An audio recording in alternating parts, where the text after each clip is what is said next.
Hi, everyone. My name is Nicholas. Thank you so much for tuning in to the Sifter Showcase. I am absolutely thrilled to have with me on the show now is Jordan Mochi or Moki? Moki, hard C. Moki. Jordan Moki. Thank you so much for joining us, Jordan. He is from, I believe, the solo name behind Catchweight Studios, currently developing Conscript.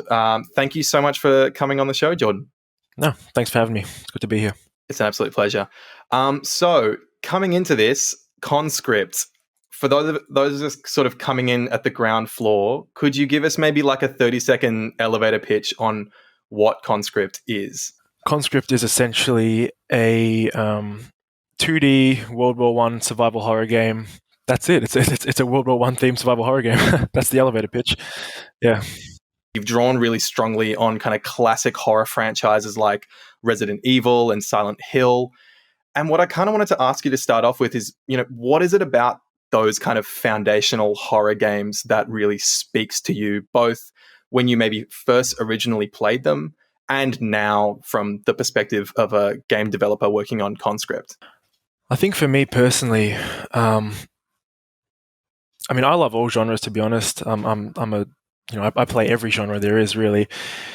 And so survival horror isn't something like that I'm completely like obsessed with, and I don't disregard other genres at all. But for me, what sticks out in survival horror games is just how, I guess, purposeful the design is in every way. Like, for example, you have level design, which is usually pretty impeccable in those old school games.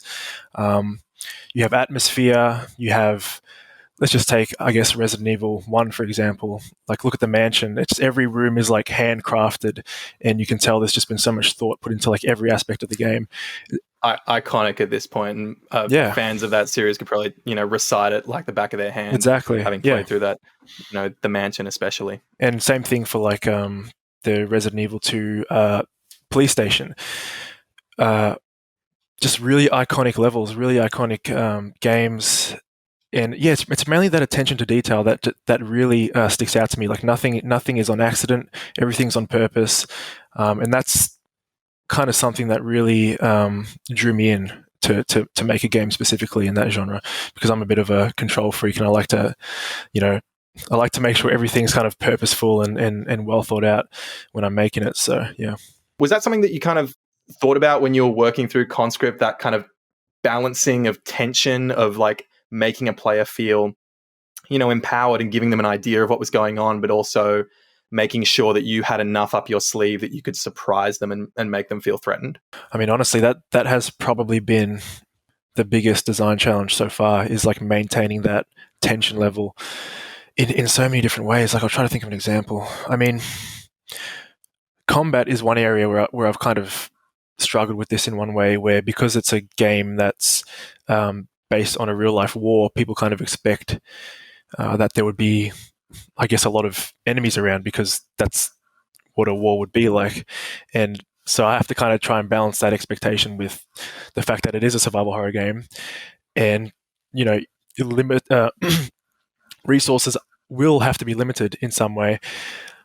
So yeah, I mean, it's such a hard balance to strike, like in every way. But I'm getting there.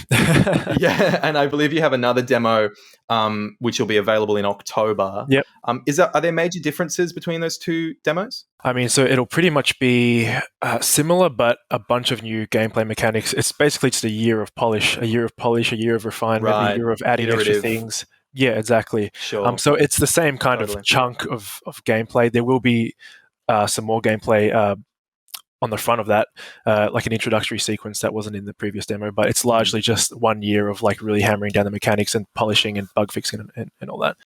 I think that you could probably draw a connection between Conscript and the groundswell of activity that we see from devs working in these kind of like PlayStation 1 era games, especially when it comes to horror. So like, as a developer, what is it about the kind of aesthetic that you've gone for with Conscript that speaks to you?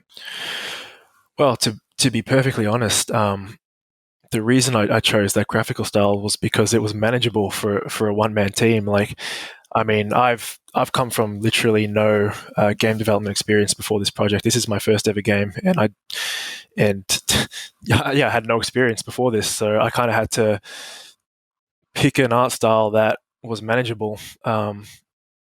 And yeah, I mean that's really it. Something that because pixel art is it's hard to get right, but it is a lot more manageable for say a one man team than like complicated 3D modeling and all that.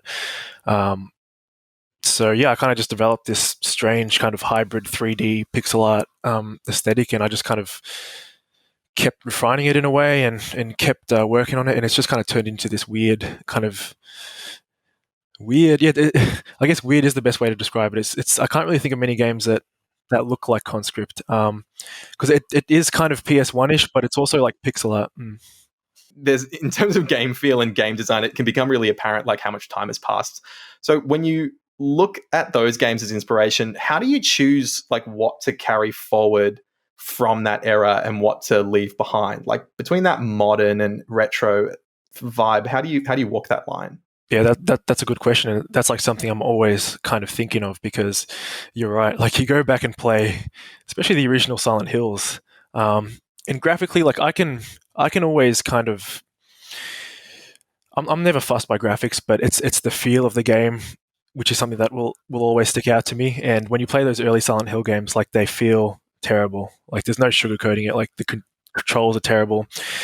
And same goes for the old school Resident Evils. Although I do think Silent Hill is much worse. But so I guess that's one thing. You don't want to copy the controls, in my opinion. And that's one thing I've kind of tried not to do. And it is a bit different for Conscript, because Conscript is actually like the perspective is a bit different. It's top down as opposed to like fixed cameras. So there is a bit more fluidity in like the directions you can move, because it's not exactly tank controls. But I mean, looking back at those games, what you want to take is the good things that people remember, such as like atmosphere, level design, memorable locations. For me, it's like a trench. For Resident Evil, it's a mansion. For Silent Hill, it's a town. I think that's a big staple of a good survival horror game, is like having the location almost like a character in itself, if that makes sense. And I mean, talking about the location that you've chosen, World War II is probably one of, if not the most drawn upon historical setting in video games. What was it about, World War One and Verdun especially that kind of made you want to play in that space and use that space? Well, you just said it. It's World War II is overused, like completely overused. Like every game is set in World War II. It seems every historical game, and I just felt like, World War One just stuck out as a really just cool and unique location for a survival horror game, because that war was like exceptionally like horrific. It was brutal. It was awful. It was disease ridden. It was like, it was just terrible. So I mean, what better location for a survival horror game than that war? You talk on the game's website about how Conscript is your first ever game project, and it's the only one you've worked on since you started back in 2017. You even go so far as to say that you've never been tempted to start any other project, which I think is really remarkable. So 4 years is a long time to dedicate to something like a solo developed game, especially when it's your first one. What would you attribute to that singular focus on this project? So like, why this game and why this story? That's something that like I try to find the answer to every day, and it's something I honestly haven't figured out yet. It's kind of bizarre in a way. It sounds kind of corny and pretty it sounds corny, but in a way I just kind of feel like I was a vessel to make this game, which sounds weird. I know it sounds like really really really really cheesy. Well, that's extremely exciting. And again, like I said, thank you so much for coming on and speaking to us. So looking forward to kind of, the rest of October, what can people expect, or maybe for the rest of 2021, what can people expect from Conscript? Do you have any other demos or other kind of stuff coming out about the game? Yeah, so there'll be a new demo out at the Steam demo festival, whatever they're calling it this year, the October one. I think that's October 1st. Yeah, yeah. So there'll be a new demo out there which you can check out. That'll be a pretty big chunk of gameplay. And I'll also have a presence at PAX online as well this year. I was supposed to be there in person, but obviously that got cancelled. And that's about it. Yeah, yeah.